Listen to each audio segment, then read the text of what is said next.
పరమేశ్వర స్తోత్ర శతనామావళి. ఓం శివాయ అప్పుడు అక్షంతులు పసుపుకుంటుంది. ఓం శివాయ నమ, ఓం మహేశ్వరాయ నమ. కొద్ది ముందు తెలుగు. ఓం ఓం శివాయ నమ, ఓం మహేశ్వరాయ నమ, ఓం శాంభవే అష్టముండు. ఓం శాంభవే నమ, ఓం పినాకినాయ నమ, ఓం శశేఖరాయ నమ, ఓం వామదేవాయ నమ, ఓం విరూపాక్షాయ నమ, ఓం కాపాలినే నమ, ఓం నీలలోహితాయ నమ, ఓం శంకరాయ నమ, ఓం శూలపాణే నమ, ఓం ఖడ్వాంగినే నమ, ఓం విష్ణుబల్లాయ నమ, ఓం శ్రీష్టాయ నమ, ఓం అంబికానాథాయ నమ, ఓం శ్రీకంఠాయ నమ, ఓం భక్తవాత్సలాయ నమ, ఓం భవాయ నమ, ఓం సర్వాయ నమ, ఓం త్రిలోకేశాయ నమ, ఓం శ్రీకంఠాయ నమ, ఓం శివప్రియాయ ఓం భగవతే నమ, ఓం ప్రమాదాధిపదాయ నమ, ఓం మృత్యుంజయాయ నమ, ఓం సూక్ష్మతనవే నమ, ఓం జగద్వ్యాప్తే నమ, ఓం జగదుర్వే నమ, ఓం మోమకేశాయ నమ, ఓం మహాసన జనకాయ నమ, ఓం చారు విగ్రహాయ నమ, ఓం రుద్రాయ నమ, ఓం బుధపదే నమ, ఓం ష్టనివే నమ, ఓం మహివిఘ్నాయ నమ, ఓం దిగంబరాయ నమ, ఓం అష్టమూర్తే నమ, ఓం అనేకాత్మనే నమ, ఓం స్వాతికాయ నమ, ఓం శుద్ధ విగ్రహాయ నమ, ఓం శాశ్వతాయ నమ, ఓం కంఠపదసే నమ, ఓం అజాయ నమ, ఓం పాప విమోచకాయ నమ, ఓం సముపాయ నమ, ఓం మృడాయ నమ, ఓం వసుప్తే నమ, ఓం దేవాయ నమ, ఓం మహాదేవాయ నమ, ఓం అవ్యాయ నమ, ఓం అరాయ నమ, ఓం పుష్పదంతవే దే నమ, ఓం అవిగ్రహాయ నమ, ఓం దక్షద్వారహరాయ నమ, ఓం హరాయ నమ, ఓం భగనేత్రావిదే నమ, ఓం అవ్యక్తాయ నమ, ఓం సహస్రాక్షాయ నమ, ఓం సహస్రప్రదాయ నమ, ఓం వివర్గప్రదాయ నమ, ఓం అనంతాయ నమ, ఓం తారకాయ నమ, ఓం పరమేశ్వరాయ నమ, ఓం కేదారేశ్వరాయ నమ. నానావిధ పరిమళ పుష్పం సమర్పయామి. పుష్పం పూజయామి. ఓం త్రిమ్యకాయ నమ, నవమగణితం పూజయామి. ఓం నీలలోహితాయ నమ, దశమగణితం పూజయామి. ఓం హరాయ నమ, ఏకదశ గణితం పూజయామి. ఓం సన్మహరాయ నమ, ద్వాదశ గణితం పూజయామి. ఓం భార్గాయ నమ, త్రయోదశ గణితం పూజయామి. ఓం శంభవే నమ, ఓం చతుర్థ గణితం పూజయామి. ఓం సర్వాయ నమ, ఓం షడ్దశ గణితం పూజయామి. ఓం సదాశివాయ నమ, షడ్దశ గణితం పూజయామి. ఓం విశ్వేశ్వరాయ నమ, ఓం సప్తదశ గణితం పూజయామి. ఓం ఉగ్రాయ నమ, అష్టదశ గణితం పూజయామి. ఓం కళాయ నమ, ఏకోనవింశతి గణితం పూజయామి. ఓం నీలకర్ణాయ నమ, ఓం వింశతి గణితం పూజయామి. ఓం కేదారేశ్వరాయ నమ, ఏకవింశతితమ గణితం పూజయామి. కేదారేశ్వర నమ. నానావిధ పరిమళ పుష్పార్చని సమర్పయామి. పుష్పులు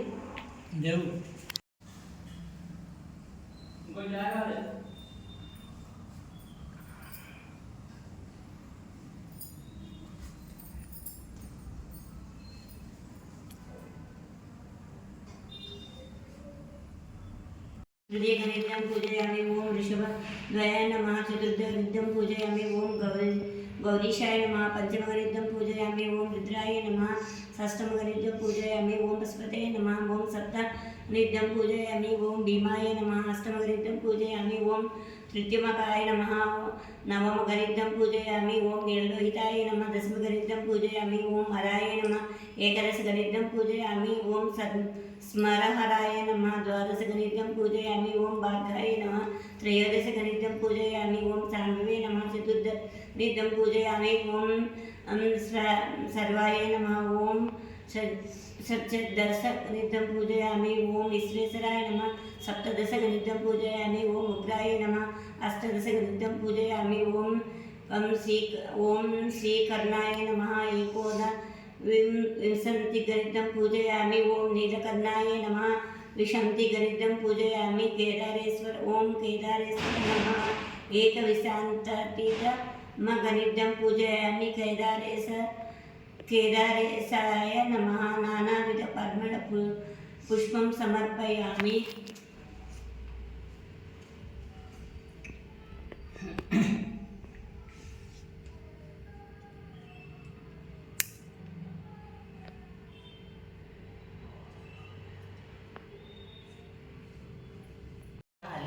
రమణగణాలు, కుమారస్వామి, వినాయకుడు, వీరభద్రుడు, నందీశ్వరుడు సభయందు ఉపవిష్టులై ఉన్నారు. నారద తంబురాదులు శివలీలలను గానం చేస్తున్నారు. రంభ, ఊర్వశి, మేనక, తిలోత్తముడు, మణిమయ మకుట కాంతులతో చిలువొందు నదీ నర పర్వతములతోనూ చతుర్దశ భువనాలు పులకిస్తున్నాయి. అట్టి ఆనంద కోలాహలంలో భృంగిరిటి అనబడు శివభక్త శ్రేష్ఠుడు ఆనంద పులకితుడై నాట్యమాడసాగాడు. అతడు వినోద సంభరితములకు నాట్యగతులతో సభాసదులను శివుణ్ణి మెప్పించుచుండెను. శివుడు అతన్ని అభినందించి అంకతలమున గల పార్వతిని విడిచి సింహాసనము నుండి లేచి భృంగిరిటిని తన అమృత హస్తంతో తట్టి ఆశీర్వదించాడు. అదే సమయంలో భృంగి మొదలుగా 100 మంది భక్తులు శివునకు ప్రదక్షిణం చేసి నమస్కరించారు. ఇది గమనించిన పార్వతీదేవి భర్తను చీల్చి, నాథ, నన్ను విడిచి నీకు మాత్రమే వీరెలా నమస్కరించారు? ఆటపాటలతో మిమ్మల్ని మెప్పించి మీ నుండి నన్ను వేరుపరిచి ఇట్లేల చేసిద్దిరని ప్రశ్నించింది. అంతా సదాశివుడు సతీమణి పార్వతిని సన్నిధకు తీసుకొని, దేవీ పరమార్థ విధులకు యోగులు నీ వలన ప్రయోజనం కలుగచేయబడవని నిన్ను ఉపేక్షించి నాకు మాత్రమే నమస్కరించాలని జవాబిచ్చారు. సాక్షాత్ పరమేశ్వరుని ఇల్లాలినై ఉండి యాదండ ప్రణామములకు నోచుకొనని అయోగ్యురాలనని కోపగించి పార్వతీదేవి ఈశ్వరునితో సమానమగు యోగ్యతను అర్జించుకొనుటకై తపస్సు నచ్చుటకై నిశ్చయించుకున్నది. ఆమె కైలాసమును వదిలి శరభ, శాఖముల, గజములు గల నాగ, గరుడ, చకవాక పక్ష సముదాయంలో నానావిధ ఫలపుష్పాదులతో కూడుకొని ఉన్న సస్యశ్యామలమైనట్టి గౌతమ ముని ఆశ్రమానికి వచ్చింది. ఆశ్రమవాసులు జగన్మాత పార్వతీదేవిని చూసి అతిథి మర్యాదలు నర్చి, తల్లి, మీరు ఇచ్చటికి రావడానికి గల కారణమేమిటి అని సవినయంగా ప్రశ్నించారు. వారి ప్రశ్నలకు పార్వతీదేవి మిక్కిలి ఆనందించి యజ్ఞయాగాది క్రతువులచే పునీతమై గౌతమ ముని ఆశ్రమమున నియమనిష్ఠాగరిష్ఠులై ఉన్న పుణ్యపురుషులారా, పవిత్రాంగనలారా, నేను సాక్షాత్ పరమేశ్వరుని ఇల్లాలి, శివుని సతిగా నా నాథునితో సమానమగు యోగ్యతను పొందగోరి తపస్సు చేయాలని సంకల్పించుకున్నాను. ఇందు నిమిత్తమై మీ ఆశ్రమానికి వచ్చాను అని పార్వతీదేవి చెప్పింది. మహర్షులారా, నేను ఆశించిన ఫలమును పొంది శివుని అర్ధాంగినై తరించుటకు తగిన వ్రతమును నాకు ఉపదేశించండి పార్వతీదేవి వారిని కోరుకున్నది. అందుకు గౌతమ మహర్షి పార్వతీదేవితో, ఈప్సితార్థదాయకమగు ఉత్తమ వ్రతం ఒకటి ఉన్నది. అది కేదారేశ్వర వ్రతం. నీవు ఆ వ్రతమును ఆచరించి మనోభీష్ట సిద్ధిని పొందవలసింది అని గౌతమ మహర్షి అన్నాడు. పార్వతీదేవి వ్రత విధానమును వివరించమని గౌతమ మహర్షిని కోరింది. అప్పుడు గౌతముడు, జగజ్జనని, ఈ వ్రతాన్ని భాద్రపద మాసంలో శుక్ల అష్టమి యందు కానీ, లేదా దీపావళి రోజున కానీ, లేదా కార్తీక సోమవారం రోజున కానీ, లేదా కార్తీక మాసంలో ఏ రోజైనా సరే ఈ వ్రతాన్ని ఆచరించవచ్చు. ఆ రోజున శుచిగా స్నానాదులు ఆచరించి నిర్మలమైన మనస్సుతో మంగళకరములకు 21 దారముతో చేతికి తోరమును ధరించి షోడశోపచార విధులతో పూజను నిర్వహించి ఆ రోజున ఉపవాసముండాలి. మర్నాడు విప్రులకు భోజనం పెట్టి ఆ తరువాత ఆహారమును తీసుకోవాలి. కేదారేశ్వరుణ్ణి ఆరాధించాలి. మరియు ధాన్యరాశిని పోసి అందు పూర్ణ కుంభము నుంచి 21 పర్యాయములు సూత్రమును చుట్టి పట్టు వస్త్రముతో దానిని కప్పి ఉంచి నవరత్నములు గాని సువర్ణములు గాని ఉంచి గంధ పుష్పాక్షలతో పూజించాలి. 21 మంది బ్రాహ్మణులను రప్పించి వారి పాదములను కడిగి కూర్చుండబెట్టి యథావిధిగా ధూప, దీప, గంధ పుష్పాక్షతలతో పూజించి భక్ష్య, భోజ్య, నైవేద్యాదులు, కదరీ ఫలాలు, పనసలు ఆరగింపచేసి దక్షిణలిచ్చి వారిని తృప్తిపరచాలి.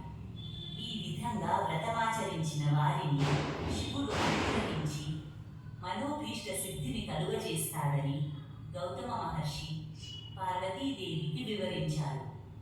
గౌతమ మహర్షి చెప్పిన విధి విధానములను అనుసరించి పార్వతీదేవి కేదారేశ్వర వ్రతాన్ని నిష్ఠగా భక్తితో చేసింది. పరమేశ్వరుడు సంతుష్టాంతరంగుడై ఆమె అభీష్టానుసారం తన మీనులో సగభాగము పార్వతీదేవికి అనుగ్రహించెను. అంతా జగదంబ సంతుష్టాంతరంగయే భర్తతో నిజ నివాసము కైలాసమునకు వెళ్ళెను. కొంతకాలమునకు శివభక్త పరాయణుడగు చిత్రాంగదుడు అనే గంధర్వుడు నందికేశ్వరుని వలన కేదారేశ్వర వ్రతమును దాని మహాత్మ్యమును విన్నవాడే మనుష్యలోకమునకు దానిని వెల్లడి చేయగోరి దివి నుండి భువికేతించి ఉజ్జయిని నగరంలో ప్రవేశించి ఆ నగరాన్ని పరిపాలిస్తున్న రాజు వజ్రదంతునకు కేదార వ్రత విధానాన్ని వివరించాడు. వజ్రదంతు ఆ వ్రతమును ఆచరించి శివానుగ్రహంతో సార్వభౌముడయ్యాడు. ఆ తదనంతరం ఉజ్జయిని నగరంలో గల వైశ్యునకు పుణ్యవతి, భాగ్యవతి అను ఇరువురు కుమార్తెలు కలరు. వారు ఒకనాడు తండ్రిని చేరి, జనక, మాకు కేదార వ్రతము చేయుటకు ఆజ్ఞ ఇమ్మని అడిగారు. అప్పుడు అతడు, బిడ్డలారా, నేను దరిద్రుడను, సామాగ్రులను సమకూర్చగల వాటివాడను కాను. మీరు ఆ ఆలోచనను మానుకోండి అని పలికింది. అందుకు ఆ వైశ్యపుత్రికలు, ఈ యాజ్ఞయి మాకు ధనము, అనుజ్ఞ ఇయ్యవలసిందని కోరుకున్నారు. వారిరువురు ఒక వటవృక్షము క్రింద కూర్చొని తోరణమును కట్టుకొని పూజను భక్తితో చేసుకున్నారు. మహేశ్వరుడు వారికి పూజా సామాగ్రిని అనుగ్రహించాడు. వారు కల్పోక్తముగా వ్రతమాచరించారు. వారికి శివుడు సాక్షాత్కరించి ఐశ్వర్యములు, సుందర రూపములను ప్రసాదించి అంతర్హితుడయ్యారు. ఆ వైశ్యపుత్రికలకు యుక్త వయస్సు వచ్చింది. సౌందర్య సోయగము కలిగిన ఆ వైశ్యపుత్రికల్లో పెద్దామి పుణ్యవతిని ఉజ్జయిని నగర మహారాజు, చిన్నామి భాగ్యవతిని చోళభూపాలుడు వివాహం చేసుకున్నారు. వారి తండ్రి యగు వైశ్యుడు ధనధాన్య సమృద్ధితో, రాజభోగములతో పుత్రులను పొంది సుఖంగా జీవిస్తున్నారు. మరికొంత కాలానికి చిన్న కుమార్తె భాగ్యవతి ఐశ్వర్య మదోన్మత్తురాలై కేదార వ్రతాన్ని మర్చిపోయింది. అందువల్ల కోల్పోయింది. ఆమె భర్త ఆగ్రహానికి గురయ్యింది. ఆమె భర్త ఆమెను, కుమారుణ్ణి రాజ్యము నుండి వెడలగొట్టి వేశాడు. ఆమె పడరాని పాటలు పడుతూ ఒక బోయవాని ఇంట ఆశ్రయం పొందింది. ఒకనాడు ఆమె తన కుమారుణ్ణి చేరవిలిచి, నాయనా, నీ పెద్ద తల్లి ఉజ్జయినీపుర మహారాణి, ఆమె వద్దకు వెళ్ళి మన దీనస్థితిని వివరించి ఆమెను సహాయమర్చించి తీసుకొని రావలసిందని చెప్పి పంపింది. అతడు ఉజ్జయినికి వెళ్ళి తమ దుస్థితిని వివరించాడు. ఆమె కొంత ధనమిచ్చి కుమారుణ్ణి సాగనంపింది. అతడు తిరిగి వస్తుండగా మార్గమధ్యమందు మహేశ్వరుడు చోరుని రూపంలో వాణిని అడ్డగించి అతని వద్ద గల ధనాన్ని కొల్లగొట్టాడు. అతడు జరిగిన దానికి మిక్కిని విచారించి మరలా పెద్ద తల్లి వద్దకు వెళ్ళి జరిగిన సంగతిని వివరించాడు. ఆమె మరలా కొంత ధనాన్నిచ్చి పంపింది. ఈ పర్యాయము కూడా మార్గమధ్యమందు చోరు రూపుడైన శివుడు సొమ్మును తీసుకొని పోయాడు. మరలా అతడు పెద్ద తల్లి వద్దకు బయలుదేరగా అంతర్వాహిని నుండి ఈశ్వరుడు, ఓయి, నీవు ఎన్నిసార్లు నీ పెద్ద తల్లిని అడిగి సొమ్ము తెచ్చుకున్నా నీ తల్లి కేదార వ్రతమును మానివేసిన కారణంగా ఆ సొమ్ము నీకు దక్కదని హెచ్చరించాడు. ఆ మాటలు విన్న అతడు తిన్నగా పెద్ద తల్లి వద్దకు వెళ్ళి తాను విన్న మాటలను తెలియచెప్పాడు. అప్పుడు ఆమె బాగా ఆలోచించి అతని చేత కేదార వ్రతం చేయించి రప్పించి పంపించింది. తల్లితో కేదార వ్రతము చేయవలసిందిగా చెప్పమన్నది. అతడు ఆ ప్రకారం తల్లి వద్దకు వెళ్ళి పెద్ద తల్లి ఇచ్చిన సొమ్మును ఇచ్చి వ్రతం చేయవలసిందని పెద్దమ్మ చెప్పిన మాటలను చెప్తాడు. గుర్తు కలిగిన భాగ్యవతి భక్తితో కేదార వ్రతం చేసింది. ఆమె భర్త మందీ మార్గలముతో వచ్చి ఆమెను కుమారుణ్ణి రాజధానికి తీసుకువెళ్ళారు. భాగ్యవతి ప్రతి సంవత్సరము కేదారేశ్వర వ్రతం చేస్తూ శివానుగ్రహం పొంది సుఖశాంతులతో సౌభాగ్య సంపదలతో జీవిస్తున్నది. ఎవరైతే ఈ కేదారేశ్వర వ్రతమును నియమనిష్టలతో కల్పోక్తముగా చేస్తారో అట్టివారు ఎట్టి కష్టములు లేనివారై సుఖముగా జీవించి అంత్యమున శివ సాయుధ్యమును పొందుతారు. భజ విశ్వనాథం బుధాదీపం భుజంగభూషణభూషితాం తంగం వ్యాఘాజీవనాంబరదలం జటిలం త్రినేత్రం పాశాంకుశభయవర ప్రదశూలపాణియం వారణాసీపురపతిం భవ విశ్వనాథం సీతాం సుశోభిత కిరణ విరాజమానం ఫలేక్షానన విశోషిత పంచబాణం నాగాదీపారచిత బాసుర కర్ణపూరం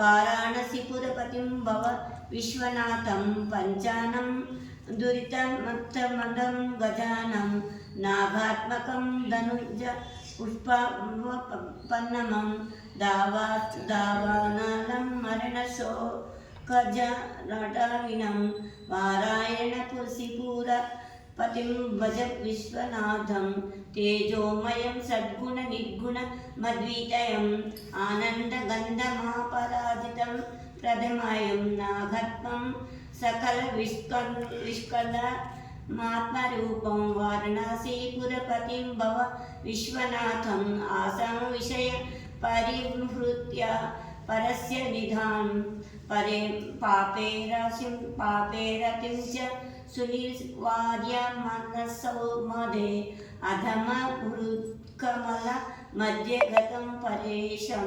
వారాణసీపురపతిం భజ విశ్వనాథం రాగాది దోషరహితం సర్వజమానుగారాగం వైరాగ్య సంచి నిలయం గిరిజనాసహమాయం మాధుర్య ధైర్య శుభవకం గరళావిరాం వారణాసీపురపతిం భజ విశ్వనాథం వారణాసీపురప్రత్యః సప్తవనం శివస్య వ్యాఖ్యుక్తమస్కమిదం పఠేథ మనుషః విద్యం శ్రియం విపులసౌఖ్య మనంతి కీర్తం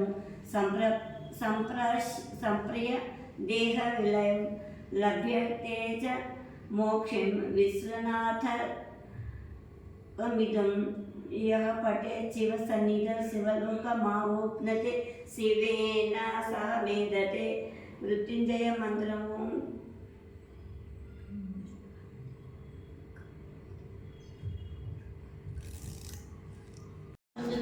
సదాచార సంపన్నిగా సామగానాలు ఎలువలిని సదాశివ కుటుంబినిగా సౌభాగ్యమిచ్చే దేవతవు మంగళగౌరీ రూపమును మనసుల నిండా నింపండి. మహాదేవికి మనమంతా మంగళహారతులిద్దాము. మంగళగౌరీ రూపమును మనసుల నిండా నింపండి. మహాదేవికి మనమంతా మంగళహారతులిద్దాము. లలితామాత శత్రుప్రియ జగతికి మూలం నీవమ్మ. శ్రీ భువనేశ్వర అవతారం జన్మంతటికి ఆధారం. శ్రీ లలితా సాలేశ సంపూర్ణం. నమో పార్వతీ పతియే మహాదేవ శంభో. సుధారి వరిణవర విమల యశోదాయక ప్రచారి బుద్ధిహీన తమజానికై పవన కుమార్ బలబుద్ధి విద్యాదే మోహన స్కతే హనుమానాద గుణసారదే కవి సతిలోకవచార రామదూతార స్వర్గామ అంజలి పుత్ర పవనసుధనామ మహావీర విక్రమ భద్రంగే కుమతి నివార సుమతిక సంగి కాంతల వర్ణ విలాస శ్రేష కాండ కుండల కుంచిత కేశాహార వజ్రాత జరిరాజే కాంజయ పుంజయ జయ ప్రజాజన్ శంకర సుమనా కేసరి నందన కేతు ప్రతాప జగవందన విద్యావాన్ అగుడే చాతుర रामचरितर्गोर्धप्रत्यर्थिल्पेकोरस्य रामनगन सीतां नमस्य सूक्ष्मरूपधरसि यदि कावा वेङ्कटरूपधरि लङ्कचराव भीमरूपधर संवारे रामचंद्र के का संवारे लायक जीवन लखन जय श्री रघुवीर हरि बुलाए रघुपति की बहुत बड़ाई कहाँ बंद समुद्र प्रियवाय सासवदना तुम उपकार अस्मत्रि बलि गंडल कावे सनकालिक ब्रह्मादि मुनि सनाद सैल सेनाईस यमकु बेर दिगबाल जगति कर कोद कहे कार्य तुम उपकार सुग्रीव बीना राम मिलाय रघुपति न दुष्प्र मंत्र विषमान लंके इव सहस्रे जरबरवामोली लगाई मद प्रजामा प्रभुमति का मैं हुकमाई जय जगन्य त्रिनाहि दुर्गमका जगत विजय जय सम्मान विग्रह तुम प्रीति राम हरे सारे सहस्रावे शबरी सन्ना सुरक्षा कोड आपने देख समझो आप पे तीनों लोग को हम दिनों पे बुद्ध पिताचार्य विघ्ना पे महावीर नाम नाचे लोग सब वीरा जब निरंतर मन वीरा संसके हनुमान चुरावे मन कर वजना जान चुरावे सब पर नाम विराज तिनके काज सब सुंदर आवरे मन हर जो कोई लावे ता समित जीवन बलवा में चारो एक वरदान तुम्हारा खाए प्रसिद्धि जगत जाए साध संत के तुम्हारे गवारे अश्विनी कंदन राम द्वारे अष्ट सिद्धि नवनिधि के दाता दीना जानी तुम्हारा राम रसायन तुमरे बासा सदा रघुपति के दासा तुम्हारे रचना राम कुआवे जन्म जन्म को दुख बिसरावे अंतकाल को दुख जाई जहाँ जन्म लगताई और देवराज सुंदर को हनुमत से सर्व सुख संकट हटे मिटे सब पीड़ा जो सगरे हनुमत बलवीर जय जय हनुमत गोसाई कृपा करो गुरुदेव बनाई सतवारा पढ़ कर योगी छोटे बंदी मन को जो यो पाड़े हनुमान सरीसा हो सुधि साकी गौरी तुलसीदास कला चेरा की जैना रवते माडेरा पवन कले संकट हर मंगल मारुति राम लक्ष्मण सीता सहित हृदय बसुपुत्र श्री राज रामचंद्र की जय हनुमान चालीसा संपूर्ण अभिनय।